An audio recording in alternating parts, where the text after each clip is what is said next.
So the crucifix is one of my favorite positions when I get on somebody's back. If I can go from the rear mount to the crucifix, I'm happy.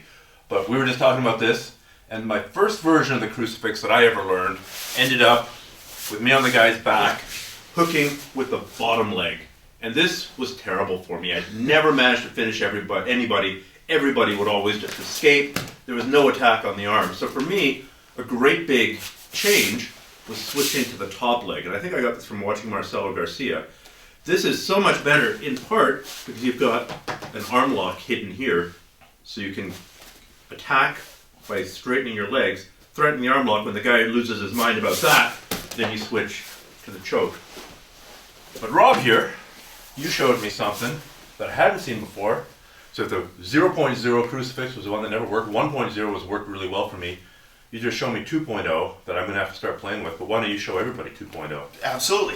All right, so we find ourselves in the 1.0 crucifix. So we've trapped the shoulder, we've trapped the arm. We either have a seatbelt grip here in addition to the motorcycle grip, or a motorcycle grip by itself, or sorry, a Kimura grip by itself, or a motorcycle grip by itself. Any one of these. What's happening on this side is really not that important. What is going to be helpful is if my arm is already around your head. So if you do happen to start with the Kimura grip, you're going to have to transition back to here to this double motorcycle or motorcycle Kimura seatbelt grip.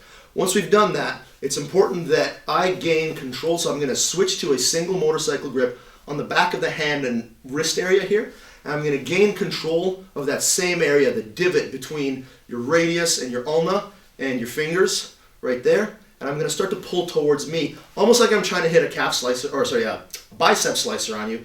Only don't bother with the submission here. I mean, I'm not going to say that they don't work. They certainly do, but it's a little bit less reliable. There's a lot of movement possible here, and I just want to give you something that I think offers you more control and damage potential. So once I've got this, I'm sliding. So the initial crucifix would look kind of like this. I'm sliding my shin back so that I'm creating like a wedge between your forearm and your bicep with my shin and my instep.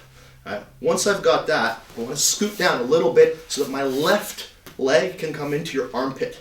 Right? If I'm too high up, I'm going to have to use leg dexterity to achieve this, and that's, as you might know, not something I favor. Dexterity and power and flexibility are all great once you have good technique. I would recommend strongly that you cultivate your technique first. So I find myself in this position, I'm scooting down, I drive my thigh up into your armpit so that I can create a fairly simple leg press. So I've gotten myself into a leg press alignment with my right leg, and then I'm going to go into a leg press alignment with my left leg. So my legs are roughly parallel. I'm taking my right foot, the top leg, and I'm placing it against my calf to, as closely as possible, approximate a closed circuit, right? Like if I cross my ankles, it's not as strong, and I don't have the agility here to dislocate my ankle and cross it over top, so I'm trying to approximate that as much as possible. Then I'm stepping my left foot on the mat for base. Now once I've got that achieved, I have a powerful ratchet style lever to my partner's shoulder that allows me to start to hip escape and start to drop my bottom leg as I lift my butt to basically leg Kimura you. So the more I back my hips away, the more powerful this becomes. If I try to finish right here, it's possible for you to bridge through it and just use the strength of your shoulder, frankly, to do an isometric row with your elbow and resist the position. But once I break your posture and start scooting away and isolate your shoulder more, I'm able to finish relatively easily. All right, so let's just go through that from a slightly different angle. Again, I've got my crucifix. Arm is going around the head in this case for a double motorcycle grip. And I'm going to slide my knee back so that I can reach over and grab the back of your hand. So you're coming between my head and your knee. You're not going around the outside. Yeah, very important that we don't go like this. I'm going to trap myself. I need to have the ability to extract my knee, so my arm is sliding in between your ear and the inside of my thigh. Once I've got this grip, I'm going to scoot as is necessary to bring my hip bone underneath your shoulder and my thigh, my hip flexor area into your armpit. So I want a good platform for your shoulder. Now I'm going to bring your arm towards me, bring my knee in to create this external, like this opening of your elbow and internal rotation of your shoulder.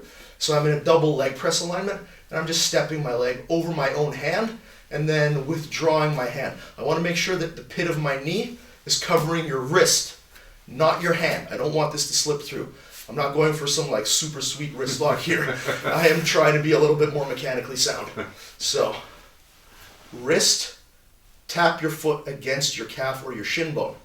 At this point, I'm deriving base from my contact with the ground, returning to the seatbelt and double motorcycle grip. This allows me to affect your posture. I'm now going to scoop my hips away, creating separation, and then I'm dropping my knees as I lift my hip. I'm Kimuraing you with my So if I was super flexible and Yes. my arm wasn't in there, the motion... The motion would basically look like that. Oh, good God. Yeah. Yeah. So you've been finding that's been working for you? Yeah, it's been working quite well. In particular, even if you're not able to pursue the actual submission, the arm isolation and control is so powerful that it enables the choke. So, yeah, I find myself channeling my inner ancient Roman and trying to improve the crucifix.